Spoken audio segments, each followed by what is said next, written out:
जितनी भी पार्टियां हैं सर, चाहे वो क्षेत्रीय दल हो चाहे राष्ट्रीय दल हो, उनमें से अगर यदि कोई भी अप्रोच करे तो आप किसी भी दल को हाँ करने के लिए तैयार हैं? बिल्कुल बिल्कुल। देखिए, सब मैं आरजेडी छोड़ के मैं किसी भी दल को हाँ करने के लिए तैयार हूँ। आरजेडी छोड़ के किसी भी दल को हाँ करने के लिए किसी भी दल को तैयार हूँ। ऐसा क्यों सर, आरजेडी छोड़ के ही क्यों? क्योंकि सब एनडीए के हिस्सा हैं। मैं एनडीए का समर्थक हूँ। सर, अभी कुछ दिन पहले लालू यादव जी कह रहे थे कि किसी के माई के लाल में दम नहीं है कि तेजस्वी यादव को मुख्यमंत्री बनने से रोक दे। तो लालू जी ओवर कॉन्फिडेंस में बोल रहे हैं, और ओवर कॉन्फिडेंस उम्र का प्रभाव है, और मुझे नहीं लगता है कि तेजस्वी जी में योग्यता है कि बिहार के उप मुख्यमंत्री हूँ। आप भी मानते हैं कि जो लालू यादव जी का कार्यकाल था वो जंगल राज था बिहार में? बिल्कुल बिल्कुल, मैं मानता हूँ जंगल राज था, और 100% जंगल राज था। तरह तरह की सेनाएं, इधर गोली चलना, उधर बम चलना, नरसंहार होना, ये सब बिहार देख चुका है। बीच में आपका और खेसारी लाल यादव का कुछ जो है वो अनबन हो गया था, सोशल मीडिया पे बहुत सारी कहानियां सुनने को मिली। मैं फिर कहता हूँ, मुझे खेसारी से कोई आपत्ति नहीं है। मैं गंदे गाने का विरोधी हूँ।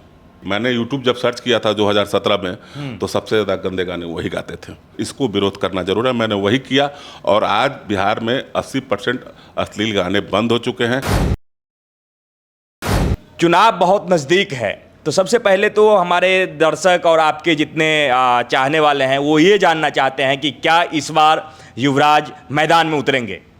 निश्चित है कि अगली बार मैं निर्दलीय लड़ा था तरैया विधानसभा से, और मेरा परिवार भी है जो पॉलिटिकल बैकग्राउंड से है। मेरे बड़े पिताजी 4 बार सांसद रहे हैं महाराजगंज से। मेरा छोटा भाई आपको छपरा विधानसभा से एमएलए रहा है। अभी प्रेजेंट में मेरे चाचा जी बनियापुर से एमएलए हैं। तो पॉलिटिक्स जो है वो तो है ही, और चुनाव तो लड़ना है, ये तो तय है, लेकिन ये तय नहीं है कि कहाँ से लड़ेंगे। सारण में 24 विधानसभा है, जहाँ से मुझे पार्टी चुनाव लड़ाएगी मैं लड़ने के लिए तैयार हूँ। तो सर, पिछली बार जैसा कि आप निर्दलीय लड़े थे, तो पिछली बार निर्दलीय लड़ने का तो बस एक ही वो कारण था कि आप पार्टी से या फिर मतलब आपने अप्रोच नहीं किया होगा या फिर पार्टी अप्रोच नहीं करी होगी। इस बार क्या माहौल है? क्या कोई पार्टी की तरफ से कोई अप्रोच हो रहा है, कोई कॉल वगैरह आ रहा है, या फिर कहीं पे बातचीत चल रही है? मेरा परिवार जनता दल यूनाइटेड में है। हाँ। अगली बार जो हम लोग थे आरजेडी में थे। मेरा भाई वहाँ से छपरा से आरजेडी से चुनाव लड़ा हुआ था। मेरे चाचा जी भी बनियापुर से प्रेजेंट एमएलए हैं अभी। लेकिन पिछली बार के तुलना में अभी का जो राजनीति, देखिए सबसे बड़ी बात है कि लोगों के बीच में मैं रहता हूँ। मैं इंडिपेंडेंट इसलिए लड़ा था कि मेरे जो वर्कर है, मेरे जो कार्यकर्ता है, राजनीति में लोग के वर्कर होते हैं, कार्यकर्ता होते हैं, वही नेता बनाते हैं। तो हमारे जो लोग थे उन लोगों को विश्वास था कि हम लोग इतना काम किए थे, इतना लोगों के बीच में रहे थे कि हम लोग को विश्वास था कि हम लोग इंडिपेंडेंट निकाल देंगे। लेकिन उसमें असफल हुए, और अच्छा खासा वोट भी आया, 17-18 हज़ार के करीब में हमको वोट आया था निर्दलीय। और लेकिन इस बात पे हमें दुख नहीं था कि मैं चुनाव हार गया। पहली बार मैं चुनाव लड़ने गया था, सीखने को भी मिला। और जब चुनाव लड़ने गया था तो मेरे बड़े पिताजी पूर्व सांसद प्रभुनाथ बाबू जेल में हैं, न्यायालय के किसी, मेरे फादर भी जेल में हैं। परिवार थोड़ा सा कमज़ोर हुआ था, उस स्थिति में मैं चुनाव लड़ने गया था। लोगों का, जनसमूह का समर्थन मुझे जरूर मिला, और उसी समर्थन के आधार पे मैं फिर से लग गया हूँ 5 साल लगातार। अब देखिए, सबसे बड़ी बात है कि मैं किसी, ऐसा नहीं ना कि मैं प्रतिबंधित है कि कोई पार्टी मुझे 1 महीना के लिए टिकट दे दिया। मैं सारण के हर कोने में, सिवान, छपरा, गोपालगंज, हर जगह जाता हूँ, लड़कों के बीच में रहता हूँ। खेल का मामला हो तो खेल से रहता हूँ, यानी करीब बाढ़ आता है तो उसमें रहता हूँ, वटजाम होता है उसमें रहता हूँ। ऐसा कोई दिन नहीं है कि मेरा कार्यक्रम नहीं रहता है। हर दिन मैं लोगों के बीच में रहता हूँ। लोग देखते हैं कि आदमी मेहनत करता है। अब भले मेरा नसीब खराब था कि मुझे टिकट नहीं मिला उस वक्त, और आज भी अगर टिकट नहीं मिले तो मैं कोशिश करूंगा कि जिस परिवार में हूँ, जहाँ पर हूँ, उस परिवार को मजबूत करूँ, अपने छोटे भाई की मदद करूँ, अपने चाचा जी की मदद करूँ, इसलिए लगा हूँ। लेकिन मैं लगा हूँ कि मुझे टिकट मिल जाएगा, मुझे विश्वास है कि मुझे टिकट मिलेगा। जितनी भी पार्टियां हैं सर, चाहे वो क्षेत्रीय दल हो चाहे राष्ट्रीय दल हो, उनमें से अगर यदि कोई भी अप्रोच करे तो आप किसी भी दल को हाँ करने के लिए तैयार हैं? बिल्कुल बिल्कुल। देखिए, सब मैं आरजेडी छोड़ के मैं किसी भी दल को हाँ करने के लिए तैयार हूँ। आरजेडी छोड़ के किसी भी दल को हाँ करने के लिए? किसी भी दल को तैयार हूँ। सिर्फ आरजेडी छोड़ के जो हमारे बिहार में मान्यता वाला पार्टियां हैं। अब मैं अदर स्टेट के बारे में बात नहीं करूंगा, अपने बिहार के बारे में बात करूंगा। ये जो आपने मन में ठान रखा है, ये ऐसा क्यों सर, आरजेडी छोड़ के ही क्यों? क्योंकि सब एनडीए के हिस्सा हैं। जितने भी, चाहे लोजपा हो, चाहे उपेंद्र कुशवाहा जी की पार्टी हो, चाहे जीतन राम मांझी जी की पार्टी हो, ये सारे लोग एनडीए का, मैं एनडीए का समर्थक हूँ। अच्छा, हमें लगा कि कुछ अपना राजनीतिक विचारधारा होता है वो कुछ अलग है इसलिए। नहीं, मैं एनडीए का समर्थक हूँ, मैं एनडीए को समर्थन करता हूँ, मेरा विचारधारा जो एनडीए से मिलता जुलता है। तो ये सारे घटक जल्द है एनडीए में। हाँ। और अगर इनमें से कोई भी मुझे टिकट देता है तो मैं जरूर है इनका सिंबल मैं लेकर लोगों के बीच में जाऊँगा। सर, अभी कुछ दिन पहले लालू यादव जी कह रहे थे कि किसी के माई के लाल में दम नहीं है कि तेजस्वी यादव को मुख्यमंत्री बनने से रोक दे। इस बयान को आप कैसे देखते हैं? देखिए, अब तो ये तो यानी बड़े पॉलिटिशियन हैं वो, बड़े लोग हैं वो, ये विश्वास नहीं रखना चाहिए। जनता मालिक होता है। हाँ। और जनता जिसका मालिक होता है, जनता तय करेगी कि मुख्यमंत्री किसे पसंद करती है। अब तो तेजस्वी जी 2 बार प्रयास कर चुके हैं, दोनों बार असफल रहे हैं। एक बार नीतीश जी के सहारे वो उप मुख्यमंत्री की कुर्सी तक जरूर पहुंच गए हैं, लेकिन मुख्यमंत्री की कुर्सी में उनके पिताजी को इतना कॉन्फिडेंस है कि मेरा बच्चा अगर पहुंच सकता है मुख्यमंत्री की कुर्सी पे, तो ये हर बाप का सपना होता है कि मेरा बेटा मुख्यमंत्री बने, मेरा बेटा प्रधानमंत्री बने। लेकिन ये तय उनका पारिवारिक विरासत कर सकता है, लोगों का वोट तय नहीं कर सकता है। लोगों का वोट अगर तेजस्वी जी को नहीं मिलता है तो हो सके कल एमएलए भी नहीं रहे, कौन जानता हो। तो लालू जी ओवर कॉन्फिडेंस में बोल रहे हैं, और ओवर कॉन्फिडेंस उम्र का प्रभाव है। मान लीजिए कोई भी 70 साल 75 साल का हो गया है तो चाहेगा ना कि अपने, जिस तरह हम सेटल थे, हमको लोगों को बता, आपने लोगों का काम किया था इसलिए आप मुख्यमंत्री थे। आज आपके बच्चे कर रहे हैं कि नहीं पता नहीं, कल वो होंगे कि नहीं आपके बच्चे पर निर्भर करता है, लेकिन आपने किया था। और मुझे नहीं लगता है कि तेजस्वी जी में योग्यता है कि बिहार के उप मुख्यमंत्री हों। उनमें कोई ऐसी योग्यता नहीं है कि बिहार के लोग उनको मतदान करें। सर, आप योग्यता की बात करते हैं, वो प्रमुखता से हर मंच से कहते हैं कि हमने वो कर दिखाया है जो 17 साल में बिहार में नहीं हुआ, और हमने लोगों को रोजगार दिया है, नौजवानों को रोजगार दिया है, इसीलिए बिहार में नौजवान चाहते हैं कि नौजवान मुख्यमंत्री हो। देखिए, आप भी पढ़े लिखे लोग हैं जी, ऐसा बात नहीं है कि अनएजुकेटेड हैं। बिहार का मालिक जो होता है मुख्यमंत्री होता है, आप उप मुख्यमंत्री हैं। तो जब भी अगर रोजगार की बात होगी तो बिना मुख्यमंत्री के यानी आदेश पे बिहार में रोजगार नहीं मिलेगा। अगर हाँ 1990 से लेकर और यानी 88 से लेकर और 98 तक अगर आपका दौर था, उस वक्त अगर रोजगार आप दिए रहते, उस वक्त अगर बिहार की सड़कें चमकी रहती, उस वक्त अगर पंचायत में स्कूल आंगनबाड़ी के केंद्र महिलाओं को सम्मान मिला रहता, तो निश्चित है कि लोग आपको पसंद। ये सब कुछ हुआ नीतीश कुमार जी के आने के बाद। तो नीतीश कुमार के लोगों ने विश्वास किया, नीतीश कुमार ने बिहार में विकास किया, नीतीश कुमार ने मजबूती से विकास किया। तेजस्वी जी को बिहार कैसे मौका दे? उनके पिताजी का राज देख चुका है बिहार, जंगल राज, तरह तरह की सेनाएं, इधर गोली चलना, उधर बम चलना, नरसंहार होना, ये सब बिहार देख चुका है। तो फिर बिहार के लोग उस जमाने में नहीं ना जाएंगे। आप भी मानते हैं कि जो लालू यादव जी का कार्यकाल था वो जंगल राज था बिहार? बिल्कुल बिल्कुल, मैं मानता हूँ जंगल राज था, और 100% जंगल राज था, कहीं भी दो राय नहीं है। जातिवाद, जातीय हिंसा थी। आज के लोग शिक्षित हो चुके हैं, हर जाति को सम्मान मिल रहा है नीतीश कुमार जी के सरकार में, हर लोगों को एजुकेशन का फ़ायदा मिल रहा है, महिलाएं सामने आ रही हैं। बिहार की सड़कें देख लीजिए, पटना देख लीजिए, कभी किसी दिन पटना में कोई व्यवसाय नहीं आने के लिए ही तैयार नहीं हुआ करता था। आज पटना में लोग व्यवसाय करें, सड़कें चमक गई हैं। देहात जाइए, वहाँ देखिए, हर जगह विकास का काम हो रहा है। तो लोग तो चाहेंगे ना कि बिहार में विकास हो। तो बिहार में विकास अगर करना है तो नीतीश कुमार को फिर मुख्यमंत्री बनाना है।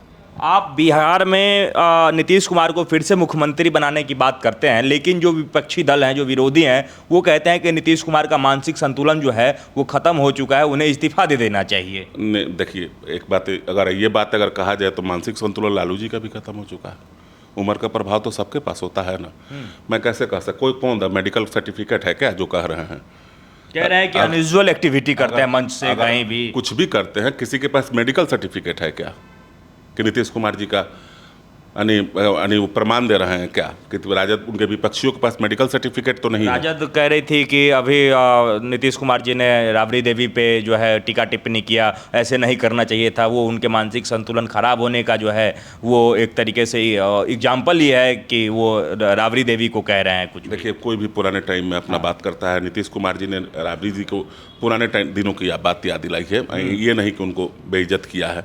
वो कहें कि जो भी जानते होंगे आपके यानी वो हस्बैंड जानते होंगे, यानी लालू जी के बारे में बोले थे। ये तो सत्य है ना कि राबड़ी देवी जी, लालू जी ही ना संघर्ष किए थे, ना तो राबड़ी देवी संघर्ष किए, ना तेजस्वी यादव संघर्ष। इन लोगों को तो भाई पता भी नहीं था। लालू जी के नाम पे ये लोग चीफ मिनिस्टर हो गए, एमएलए हो गए, एमपी हो गए। लालू जी का ही देन था, तो वो तो गलत थोड़े बोले हैं, वो तो सही बोले हैं कि जो जानते होंगे वो जानते होंगे, आप क्या जानती हैं, ये तो सही बात बोले हैं। इसमें कोई गलत बात नहीं है, इसमें कहाँ मानसिक संतुलन खोलने वाला बात है। अच्छा इसमें तो मुझे नहीं लगता है कि मानसिक संतुलन खोलने वाली बात है। सर, जब मैं कहीं बिहार में भी बात करता हूँ बिहार की राजनीति को लेकर के, या फिर कई बार बिहार से बाहर जाता हूँ, तो लोग बिहार को कोसते हैं, कहते हैं कि यहाँ जातिगत चुनाव होता है, जातीय समीकरण जो है बहुत यहाँ पे हावी है। तो आप इस बार या फिर जो पिछली बार चुनाव लड़े थे, तो आप भी जातीय समीकरण के हिसाब से चुनाव लड़ना चाहते हैं या फिर लड़ेंगे? आपके लिए मुद्दा क्या है चुनाव में? देखिए, सबसे बड़ी बात है कि अगर सच पूछिए कि हम जिस स्कूल में पैदा हुए, अगर वो तो है ही, उनका समर्थन तो मिलता ही है, लेकिन ये बात थोड़े है कि हम दूसरे को गाली देने जा रहे हैं, कि दूसरे के साथ हम गलत करने जा रहे हैं। ऐसा नहीं है कि हम दूसरे के साथ गलत करने जा रहे हैं। आप पे आरोप लगता है सर बराबर कि आप सिर्फ और सिर्फ जो है राजपूतों के लिए आवाज़ उठाते हैं, बिहार में क्षत्रिय के लिए आवाज़ उठाते हैं। बिल्कुल वही लोग लगाते हैं जिनको एमपी विधायक बनना है। मुझे वो लोग नहीं लगाते हैं जिनका मैं मदद किया हूँ। मैं अपने जीवन में अगर मैं शायद राजपूतों का कम मदद किया हूँ, अगर सबसे ज़्यादा मैंने मदद किया है तो अति पिछड़ा समाज में किया है। सबसे ज़्यादा मदद किया है तो यादव के बच्चों को किया है, क्रिकेट में किया है, बेटियों का शादी कराया है। अगर जाना है तो सारण जाइए और पूछिए सारण जाकर के सुधीर सिंह ने, जब कोई छक्का मारता है तो मैं ये नहीं पूछता हूँ, अगर मैं 20,000 रुपये छक्का पर देता हूँ तो कभी ये नहीं पूछता हूँ कि तुम किस जाति से हो, तो राजपूत तो नहीं हो, राजपूत होगा तब ये देंगे, ऐसा कभी नहीं पूछता हूँ। छक्का मारा है, उसने अपना टैलेंट दिखाया है, मैंने उसको प्रोत्साहन दिया है, प्रोत्साहन राशि दिया है। ये वही लोग आरोप लगाते हैं कि जो मुझसे जलते हैं, जो मुझसे ईर्ष्या करते हैं, लेकिन मैं उन लोगों की परवाह नहीं करता हूं। मैं ग्राउंड लेवल पे हूं।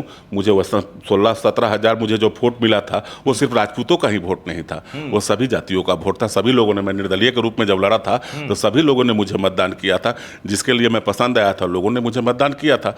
वो लोग तो राजनीतिक आरोप लगाएंगे ना, लेकिन मैं उन लोगों के बारे में बस इतना ही कहना चाहूँगा कि ऐसे ही लोगों को ठगते रहिए और ठग ठग के एमपी विधायक बनते रहिए। काम तो करना है नहीं, काम करने के दिन तो आप इंतजार, 6 महीना आ गया है ना, देखिए जाकर देखिए, हर जगह देखिएगा, वो लोग आपको दिखेंगे तरह तरह की बातें करते हुए। तरह छोड़िए, आपका क्या मुद्दा रहेगा इस चुनाव में? आप किस आधार पे क्या कह के जनता से वोट लेंगे? देखिए, मैं तो बस इतना ही कहूँगा कि सबसे पहले रोजगार बहुत जरूरी है, कि नौजवान अगर भटक रहे हैं, गलत रास्ते पे जा रहे हैं, बाहर जा रहे हैं कमाने के लिए, तो रोजगार होना चाहिए। जिस विधानसभा से मरूँ तो वहाँ पर रोजगार जरूर होना चाहिए कि कम से कम 1500 बच्चों को तो रोजगार मिले।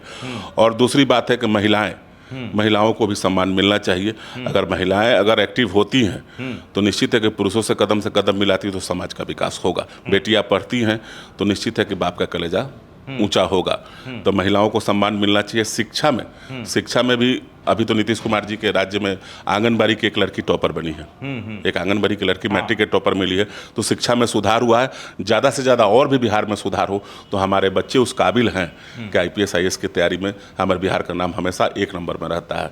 डॉक्टर, इंजीनियर, IT जितना भी बड़ा अगर आप देखिएगा यानी एजुकेशन में है, उसमें बिहार के बच्चे ऊपर रहते हैं। तो अगर गरीब के बच्चे अगर अच्छा काम करते हैं, अच्छा पढ़ते हैं, अच्छा रोजगार की तरफ जाते हैं तो उससे बड़ी बात हमारे लिए क्या होगी। हम लोग चाहेंगे कि अगर मैं लड़ूंगा तो इसी मुद्दे को लेकर लड़ूंगा। और हमारे जो जिला में बांध है, बाढ़ के से लोग जब दब जाते हैं, गरीबी छा जाती है, उन बांधों का मरम्मत हो, बस यही सब चाहूँगा। सर, आज जो है वो अमित शाह आए हुए थे बिहार, तो उसमें उन्होंने बहुत सारे वादे किए। तो तेजस्वी यादव ने कहा है कि ये तो बस ऐसे ही पहुंच जाते हैं, जहां चुनाव होता है वहां बोरिया बिस्तर लेकर जाते हैं, चुनाव खत्म हो जाता है वहां से चले जाते हैं। ये सिर्फ चुनावी वादे हैं जो कभी पूरा नहीं हो पाएगा। इतने दिनों में पूरा क्यों नहीं किया इन्होंने 20 साल से बिहार में, लेकिन जो अब वादा कर रहे हैं? देखिए, ये बात तो अपने तेजस्वी यादव जी को अपने पिताजी से पूछना चाहिए कि जब वो मुख्यमंत्री हुआ करते थे बिहार के, तो उस समय पापा आपने क्यों नहीं बिहार का विकास किया? तो विपक्ष का काम ही है विरोध करना। अगर विपक्ष विरोध नहीं करेगा तो फिर लोगों के बीच में जाएगा कैसे, क्या कह के जाएगा? अमित शाह ने जो वादे किए हैं, हमारे बिहार में जो विशेष पैकेज मिला है, उस विशेष पैकेज का आप जाकर देख सकते हैं। आदरणीय नीतीश कुमार ने अपने यात्रा के दौरान सभी जिलों में कहीं 600 करोड़ 700 करोड़ डेवलपमेंट के लिए दिया है। और बिहार में डेवलपमेंट काम जबरदस्त तरीक़ों से लगा हुआ है। और जब हमारे शाह जी आए हुए थे आज, अगर उन्होंने वादा किया है तो मुझे पूरा विश्वास है नरेंद्र मोदी जी और आदरणीय अमित शाह जी पर कि ये लोग निश्चित है कि अपने वादे पर बिहार के लिए खड़े रहेंगे। सर, आपको आपके क्षेत्र में या फिर पूरे बिहार में सबसे ज़्यादा जो समर्थन है, सबसे ज़्यादा जो प्यार करते हैं वो युवा वर्ग करते हैं। तो आप युवाओं के इतने चहेते कैसे बन गए? युवा जो हैं आपसे जो प्यार करते हैं, इसके पीछे का राज क्या है, कारण क्या है? और जब आप चुनाव में जीतेंगे तो इन युवाओं के लिए क्या कुछ करेंगे? देखिए, सबसे बड़ी बात है कि जब मैं दिल्ली यूनिवर्सिटी से पढ़ा हूँ, KMC से पढ़ा हूँ, वहीं से मेरी पढ़ाई हुई, तो वहीं से पढ़ाई समाप्त करके मैं यहाँ आया था बिहार। तो मेरे बड़े पिताजी उस सांसद महाराजगंज के हुआ करते थे। मैंने देखा कि मेरे परिवार में पॉलिटिक्स तो है ही, तो मैं सोचा कि थोड़ा सा अलग ट्रैक में जाऊँ। मैं बड़े पिताजी से ज़्यादा नाम तो कमा नहीं सकता हूँ, क्योंकि मेरे बड़े फादर पर पूर्व सांसद प्रभुनाथ बाबू को पूरा देश दुनिया जानता था। तो मैं सोचा कि कुछ अलग, तो मैंने खेल को चुना और खेल के ही मंच को मैंने निर्माण किया। और उस समय मुझे ज़्यादातर युवाओं का समर्थन बहुत प्राप्त हुआ। क्रिकेट IPL के एक मंच मैंने कराया था, जो बिहार का सबसे बड़ा टेनिस क्रिकेट टूर्नामेंट होता था, और उस समय मुझे हर जगह के बच्चों से मिलने का मुलाकात हुआ। और वो संबंध देखते देखते आज देख लीजिए राजनीतिक रूप में चेंज हो गया है। तो मैं कहीं ना कहीं खेल को बहुत बड़ा महत्व देता हूँ, खेल को बहुत बड़ा महत्व देता हूँ। सर, जैसे जब चुनाव आता है तो नेताओं के लिए बड़े बड़े जो सितारे होते हैं, चाहे इंटरटेनमेंट दुनिया से हों या फिर जो भी सोशल मीडिया पे इन्फ्लुएंसर हों, वो उनके लिए मैदान में उतरते हैं। तो क्या आपको भी ज़रूरत पड़ती है कि भोजपुरी से किसी सितारों को बुला करके अपने क्षेत्र में लोगों के सामने जिस प्रकार से करते हैं बड़े बड़े नेता करते हैं, तो क्या आपको भी ज़रूरत पड़ती है किसी भोजपुरी सितारों को अपने रैली में या रोड शो में बुलाने की? देखिए, ऐसी बात नहीं है। हमारे परिवार जो है 1980 से पॉलिटिक्स में रहा है, और ऐसा बात नहीं है, संबंध होता है। अगर किसी भी कलाकार से मेरा संबंध है, अगर वो आना चाहता है तो मैं उसको क्यों रोकूंगा? अगर वो चाहता है कि हाँ सुधीर भैया के लिए हम वोट मांगे, सुधीर भैया के लिए हम अपील करें, तो ये संबंध का ऊपर डिपेंड करता है। और राजनीति में तो अब तो कलाकार आ चुके हैं, तो मुझे लाने की क्या ज़रूरत है? वो तो पहले से ही नरेंद्र मोदी जी ने, RJD ने, सभी पार्टियों ने उनका एंट्री करा चुका है, तो मुझे लाने की क्या ज़रूरत है? वो तो सब लोग एंट्री कर चुके हैं। तो मैं तो, अगर वो आते हैं तो मेरे संबंध के अनुसार से आते हैं। बीच में आपका और खेसारी लाल यादव का कुछ जो है वो अनबन हो गया था, सोशल मीडिया पे बहुत सारी कहानियां सुनने को मिली। अब कैसा है संबंध, और जो है इस बार के चुनाव में क्या, अगर यदि वो आना चाहेंगे या फिर आपको ज़रूरत पड़ेगी खेसारी लाल यादव की? मैं फिर कहता हूँ, मुझे खेसारी से कोई आपत्ति नहीं है। मैं गंदे गाने का विरोधी हूँ। ऐसा बात नहीं है कि मुझे नाचने आता है, मुझे गाने आता है या मुझे डांस करने आता है। मैं तो उनका कंपटीटर तो हूँ नहीं। मैं गंदे गाने का विरोध। बिहार की धरती में इतनी देवी देवताओं, इतने बड़े बड़े महापुरुष हैं, यहाँ पर अगर गंदे गाने अगर प्रोजेक्ट किए जाते हैं, हमारी बेटी बहन माताएं रोड पे निकलती है, ऑटो में, ट्रैक्टर में, ये सब गंदे गाने बजते, इस चीज़ का मैंने विरोध किया था। अगर मेरा विरोध करना, अगर उनको बुरा लगा, खेसारी को बुरा लगा, तो उनकी मर्जी है, मुझे उनसे कोई फर्क नहीं पड़ता है। मैं कल भी विरोध करता था, आज भी विरोध करूंगा। तो आपको लगता है खेसारी लाल यादव अश्लील गाना गाते हैं? हम देखिए, मैंने YouTube जब सर्च किया था 2017 में, तो सबसे ज़्यादा गंदे गाने वही गाते थे। तो हाँ, तो मैं देखा था कि छोटे कलाकार ये देख रहे हैं कि गंदा गाना गाकर कोई इतना बड़ा लेवल पर चला गया है, तो ऐसा मत हो कि पूरे बिहार के छोटे कलाकार गंदे गाना गाते रहें। तो इसको विरोध करना जरूर है। मैंने वही किया, और आज बिहार में 80% अश्लील गाने बंद हो चुके हैं। 1-2% बंद जो होने वाले हैं वो सरकार बंद करा चुकी है। बिहार में अश्लीलता पर DGP साहब ने रोक लगा दिया है। सर, आप अश्लीलता के लिए जो है विरोध करते हैं, अश्लील गानों का विरोध करते हैं, लेकिन आपके ऊपर आरोप लगता है कि आप रंगदारी वसूलने के लिए कॉल करते हैं या कॉल करवाते हैं, धमकी दिलवाते हैं। तो इसको लेकर क्या कहेंगे? बिल्कुल वो गलत। वो जो मुकदमा किए थे हम पे, खेसारी जी के 2 करोड़ रुपया मांगे हैं, तो मेरे ऊपर मुकदमा रसूलपुर थाने में वो किए थे। हाँ, लेकिन प्रशासन इसका जांच किए थे। हरिकिशोर बाबू उस समय हमारे SP हुआ करते थे। उनको जहाँ से धमकी मिली थी, झारखंड से मिला था। मैं उस पर निष्पक्ष साबित हुआ था। मुझ पर ऐसा कोई रंगदारी का आरोप नहीं है। सिखावे पे, बढ़ावे पे, कुछ लोगों के कहने पे वो किए थे। SP साहब बोले थे कि, तो साफ इनकार कर गए थे कि मेरा सिग्नेचर है, मैंने कोई सुधीर सिंह पर मुकदमा नहीं किया है। तब तो अब खेसारी जी से पूछिएगा कि वो इनकार क्यों कर गए थे। जब रंगदारी मांगे थे तो हमसे लड़ना चाहिए था केस। अब उनका बताएंगे, हम थोड़े बताएंगे। जिस तरीके से आपने भोजपुरी में अश्लीलता का विरोध किया और उसके चलते आपने खेसारी लाल का भी विरोध किया, अब तो आपकी विजय हो गई। इसे विजय मानते हैं कि भोजपुरी में अश्लीलता को लेकर के पुलिस प्रशासन भी सख्त हो गई है? मैं इसे विजय ही नहीं मानता हूँ। अपनी माता, बिहार की माता बहन, UP की माता बहन, झारखंड की माता बहन, उनके लिए सम्मान मानता हूँ कि हमारे बिहार को बहुत बड़ा सम्मान मिला है। गंदे गाने से मुक्ति हुए। हमारे बच्चे जब फेसबुक और यूट्यूब खोलते हैं तो सिर्फ गंदे गाने वायरल होते हैं। तो 2017 का आप यूट्यूब पलट लीजिए और आप देखिए कि आपका अगर कलेजा नहीं दहल जाता, इतने गंदे गंदे गाने, मुखिया जी हई चाहूँ तो हऊ चाहें, ये सब बंद हुआ। इसके लिए मैं सरकार को धन्यवाद देता हूँ। इसके लिए सारे समाज के लोगों को जिन्होंने मेरा साथ दिया, मैं इस आपके जरिए मैं धन्यवाद देता हूं कि आप लोग ऐसे ही गलत चीज़ों का विरोध कीजिए। एक ना एक दिन सफलता जरूर मिलेगी। देखिए 8 साल में सफल हो गए हम लोग, बिहार से गंदा गाना गायब। लेकिन आपने अश्लीलता का विरोध किया सर, दूसरी तरफ अब भोजपुरी में एक चीज़ और देखने को मिलता है कि बदमाशों वाला गाना जो गन कल्चर को बढ़ावा दिया जा रहा है, तो उसको वो सही लग रहा है आपको, जिसमें सिर्फ बदमाशियां दिखाई जा रही हैं, कुछ अलग तरीके का दिखाया जा रहा है जिससे गन कल्चर को बढ़ावा मिल रहा है, तो ये भी रुकना चाहिए, ये वो ठीक है? मिला जुला के देखिए, कुछ तो गाएंगे ही ना, तो कम से कम गंदा बंद, मुझे गंदा से मतलब था। वो कलाकार हैं, वो बदमाश तो बन नहीं सकते हैं, उनसे बदमाशी तो होगा नहीं। उनसे प्रेरित होकर के आजकल के युवा कुछ अलग राह पे चल दें तो? ऐसा गाना तो अभी तक बिहार में नहीं आया है, कुछ हल्का फुल्का आ रहा है, और मुझे नहीं लगता है कि युवा उस चीज़ों पर इंटरटेनमेंट के रूप में लेते हैं। ऐसा नहीं है कि उस गाने को देखकर कोई क्राइम करने जाए या कुछ करने जाए, मुझे नहीं लगता है। युवा इसको इंटरटेनमेंट करते हैं, अपने सोशल आईडी से उस गाना को लगाते हैं, थोड़ा देर के लिए एंजॉय करते हैं। अभी तक तो ऐसा मुझे नहीं बिहार में कोई सूचना प्राप्त हुआ है, लेकिन आपकी अगर इच्छा है तो गायकों से बस अपील करूंगा कि थोड़ा सा इस पर विराम लगाया जाए कि नहीं, अगर आप यूट्यूब देखेंगे तो आजकल के जितने सिंगर हैं उनके आपको गाने में गन वन मिल जाएगा, लगातार जो है वो लहराते हुए दिखाते रहते हैं। तो मैं इसलिए ये प्रशासन का काम है, प्रशासन सब नहीं, आप मुद्दा उठाते हैं, मैं इसलिए आपसे चर्चा कर रहा हूं। ये तो प्रशासन, मान लीजिए ये तो साइबर क्राइम हो गया मेरे ख्याल से, तो प्रशासन उनको देख रही है। अगर ऐसे लोग, अगर लगता है कि इस गाने से अगर समाज को क्षति होने वाले है, तो खुद डीजीपी साहब इसको फॉलो कर रहे हैं, तो निश्चित है कि कहीं ना कहीं उन पर कार्रवाई हो ही जाएगी। तो मुझे लगता है कि वैसे गाने तो अभी तो गाए नहीं है, लेकिन अगर गाते हैं फ्यूचर में तो प्रशासन उन पर कार्रवाई करने से कोई चूक नहीं करेगी। जो बात मैंने सर आपसे पहले पूछा था कि आपके ऊपर ये आरोप लगता है कि आप सिर्फ और सिर्फ अपने समाज के लिए ज़्यादा काम करते हैं, कहीं भी, चाहे बिहार में ही नहीं बाहर प्रदेश में भी होता है, तो आप ना दाएं देखते हैं, ना बाएं देखते हैं, ना दिन देखते हैं, ना रात देखते हैं, तुरंत जो है वहाँ अवेलेबल हो जाते हैं। तो उसी को देखते हुए खेसारी लाल यादव वाला भी जो जब आपका वो हुआ था कंट्रोवर्सी, उसमें लोगों ने कहा कि खेसारी लाल यादव को सुधीर सिंह बस इसलिए टारगेट कर रहे हैं क्योंकि वो यादव हैं, और अगर उनको अश्लीलता से ही अगर यदि दिक्कत है तो उन्होंने पवन सिंह को क्यों नहीं कहा? देखिए, पवन सिंह के मैंने गाने सर्च किए थे, मुझे नहीं लगता है कि 90% गाने उनके अच्छे थे। और खेसारी लाल जी के 2017 के करीब में यूट्यूब खोलिए आप अभी, उसके पहले के उनके गाने देख लीजिए, 90% गंदे गाने थे। तो पवन सिंह जी अगर 10% गाने गाए थे, अगर वो 90% गाना गाते हैं, तो अगर गा के देखें तो मैं उनका विरोध करता हूँ कि नहीं? ऐसी बात थोड़े है कि मैं चुप रह जाऊंगा। छोटा भाई मानते हैं तो इसका मतलब वो गंदा काम करेंगे तो थोड़े हम चुप रह जाएंगे, उनको ही बोलने से हम बाज नहीं आएंगे, ऐसा थोड़े है। लेकिन मुझे उम्मीद है कि पवन में सरस्वती विराजमान करती है, वो कभी ऐसा गा ही नहीं सकता है।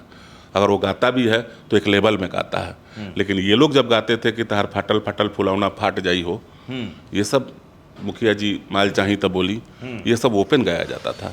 लेकिन पवन सिंह के ऐसे कोई ऐसे गाना मेरे पास अभी तक नहीं है कि मैं कह दूं कि हाँ 1-2% गाए होंगे, अगर देखा देखी में गाए होंगे तो गलत था। और पवन ने तो ऐसे ऐसे गाने गाए हैं कि जिसको घर पे सब लोग सुन सकते हैं, गुनगुना सकते हैं। आपके फेवरेट सिंगर कौन है सर भोजपुरी में? मेरे फेवरेट सिंगर पवन सिंह। पवन सिंह? हाँ, पवन आप उन्हीं गाना सुनते हैं? हाँ, नो डाउट। मैं सुनता तो मैं शारदा सिन्हा का हूँ, सुनता मैं कल्पना शर्मा का हूँ, सुनता महेंद्र मिश्र का हूँ, समंदर भिखारी ठाकुर का हूँ, गोपाल राय का दीवाना हूँ। लेकिन Pawan Singh no doubt favourite singer है, काफ़ी करीब से जानता हूँ। वो मंच से तो थोड़ा सा, लेकिन जब करीब आपके कभी बैठ के गाएंगे तो कभी सुनिएगा, साक्षात लगता है कि सरस्वती उनके अंदर है।